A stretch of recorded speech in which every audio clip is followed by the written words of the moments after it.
세상의 힘은 적자 생존, 약육, 강식 등의 원리에 따라 보입니다. 그래서 사람들은 세상에서 생존하기 위해서 그 힘을 의지하게 되는데요. 본문은 세상의 힘을 의지했던 사울 왕조의 마지막을 다루고 있습니다. 그들의 마지막을 통해서 우리 모습을 살필 수 있기를 바랍니다. 오늘 본문은 사무엘하 4장 1절부터 12절이고요. 그 중에서 1절부터 6절까지 읽겠습니다. 사울의 아들 이스보셋은 아브넬이 헤브론에서 죽었다함을 듣고 손에 맥이 풀렸고 온 이스라엘이 놀라니라. 사울의 아들 이스보셋에게 군 지휘관이 두 사람이 있으니 한 사람의 이름은 바하나요 한 사람의 이름은 네갑이라. 베냐민 족속 부에롯 사람 림몬의 아들들이더라. 부에롯도 베냐민 지파에 속하였으니 일찍이 부에롯 사람들이 기타임으로 도망하여 오늘까지 거기에 우거함이더라.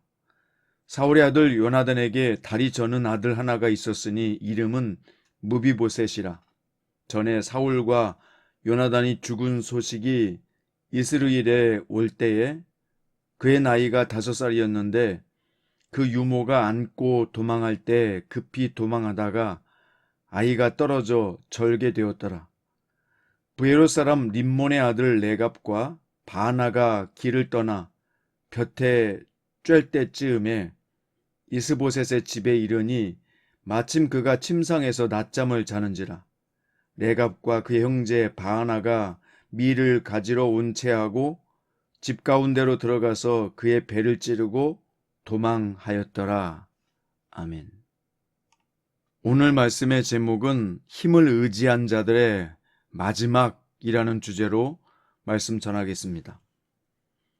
사울왕의 남은 아들 이스보셋은 아브넬이 헤브론에서 죽었다는 소식을 듣자 망연자실했습니다. 아브넬은 사울왕가의 힘의 근원과도 같았습니다. 그래서 그의 죽음은 이스보셋의 손맥이 풀릴 정도로 큰 사건이었습니다. 그 어떤 세상의 권력도 영원한 것은 없습니다. 세상의 힘을 의지하는 인생은 언젠가 그 끝에서 허무함을 느끼게 됩니다. 자, 2절부터 7절 말씀은 아브넬의 죽음으로 홀로 남은 이스보셋을 네갑과 바하나가 대낮에 암살한다는 내용입니다. 네갑과 바하나는 이스보셋의 군 지휘관으로 아브넬처럼 이스보셋의 최측근이었습니다.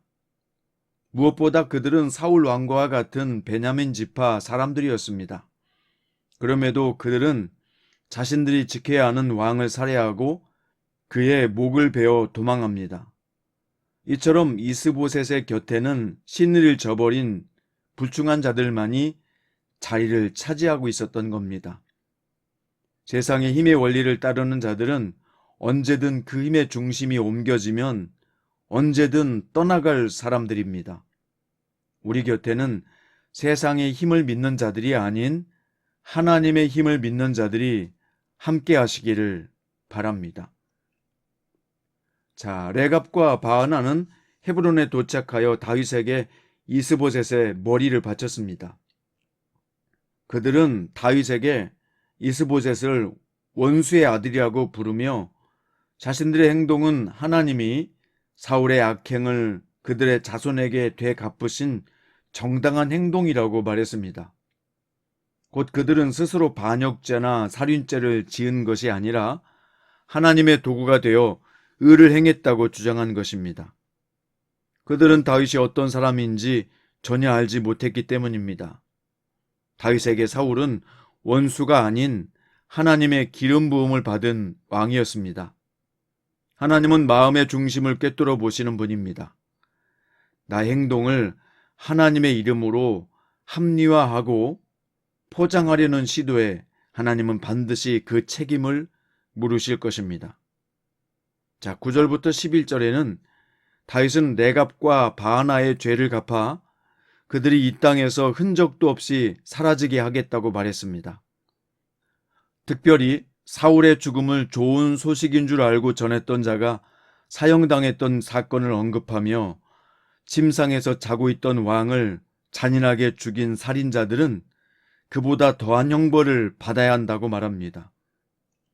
정치적 관점에서 보면 다윗에게 사울 왕가의 몰락은 다윗의 왕권이 더욱 확고해질 기회였으나 그는 애통해하고 분노했습니다. 이처럼 하나님의 살아계심을 믿는 자들은 하나님의 의와 뜻을 구하고 실천하는 것입니다. 다윗은 레갑과 바하나를 처형하고 시체를 매달고 이스보셋의 머리를 헤브론 아브넬의 무덤에 장사합니다. 레갑과 바하나를 헤브론 못가에 매단 것은 악인들의 말로를 백성에게 알리고 앞으로 세워질 하나님의 나라는 공의로 다스려질 것임을 드러낸 것입니다. 그리고 다윗은 죽은 이스보셋에게는 예우를 갖추어서 사울을 지지하던 사람들의 마음까지 위로해 주었습니다. 이처럼 하나님의 사람은 술수가 아닌 공의로움으로 하나님의 선하심을 세상에 알리는 것입니다. 오늘은 이재철 목사님의 목사 그리고 목사직이라는 책에 나와 있는 내용의 일부를 읽어드리겠습니다. 가령 교사가 학생들에게 모의고사 날짜를 공지했다고 하자 모의고사를 가볍게 여기거나 평소 교사의 말을 우습게 여기는 학생이라면 교사의 모의고사 날짜 공지가 그들의 일상에 아무 영향을 미치지 못할 것이다. 그 학생은 평소처럼 놀고 싶은 대로 놀고 하고 싶은 것 다 하다가 두말할 필요 없이 시험을 망칠 것이다. 반면에 교사의 모의고사 날짜 공지를 무겁게 받아들이는 학생은 놀고 싶은 자신을 극기하면서 모의고사 준비에 방해가 되는 것은 무엇이든 제쳐버리는 자기 통제를 수반할 것이다. 그리고 그 대가로 바람직한 결과를 누리게 될 것이다. 믿음이 전진하는 과정도 이와 똑같다. 하나님의 심판을 믿는 사람만, 다시 말해 하나님의 심판을 무겁게 받아들이는 사람만 언제 닥칠지 모를 하나님의 심판에 대비하여 욕망에 굴복하려는 자신을 극기하면서 하지 말아야 할 것을 주저없이 제쳐버리는 자기 통제의 삶이 가능하다. 그리고 그 결과로 하나님과 바른 관계를 누리며 하나님의 의를 드러내는 삶을 살 수 있다. 그러므로 목사가 의와 자기 통제, 심판을 설교는 하면서도 정작 자신이 실천하지 않는다면 입으로는 쉬지 않고 하나님을 말하면서도 삶으로는 계속 욕망의 암몬을 쫓는다면 그 까닭은 오직 하나일 수밖에 없다. 그가 하나님의 심판을 입으로 언급하긴 하지만 그러나 하나님의 심판을 실제로 믿지는 않기 때문이다. 사랑하는 여러분, 그렇습니다. 우리가 하나님의 심판을 믿는다고 하면서 얼마든지 실제로 믿지 않는 삶을 살 수 있습니다. 믿지 않는 삶을 사는 것은 실제로 믿지 않는 것이죠. 우리는 하나님의 말씀을 믿으며 하나님의 말씀대로 살아가는 삶의 실천도 있어야겠습니다. 오늘 다윗처럼 말입니다. 말씀의 결론입니다. 세상의 힘을 의지했던 사울 왕과는 완전히 패망하고 말았습니다. 이처럼 세상의 힘을 추구하는 나라는요, 반드시 자멸하고 말 것이고 세상의 힘을 추구하는 자는 반드시 허무하게 끝나고 말 것입니다. 기억하세요. 더뎌도 하나님의 뜻과 방법을 붙잡을 때 흔들리지 않는 인생으로 견고하게 세워질 것입니다.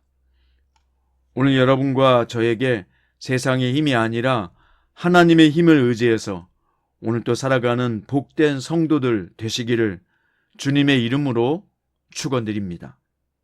기도드립니다. 사랑하는 주님, 오늘 우리는 사울 왕가의 마지막 허무한 모습을 보았습니다. 세상의 힘을 의지한 자들, 그리고 그 힘을 빗대어서 사는 자들의 결말을 보았습니다. 주님, 우리는 하나님을 의지하며 살게 하시고 하나님의 말씀을 쫓아서 말씀을 믿는 자뿐만 아니라 말씀을 실천하는 자가 되게 하여 주시옵소서. 무엇보다도 하나님 안에서 오늘 또 기뻐하며 감사하며 살게 하시고 쉬지 않고 기도하고 하나님과 소통하며 살면서 하나님의 뜻을 알아차리고 삶 가운데 적용하는 성도로 살게 하여 주옵소서. 오늘도 성령님께서 우리 마음을 거룩하게 하시고 지켜주셔서 말씀 안의 범위에 벗어나지 않고 말씀 안에 뿌리를 든든하게 내릴 수 있는 복된 하루 되게 하여 주시옵소서. 이 모든 주님이 주시는 사명을 위해서 건강도 주시고 물질도 주시고 환경도 열어주시고 사람도 붙여주시는 복 있는 하루 되게 하여 주시옵소서. 예수님의 이름으로 기도드립니다.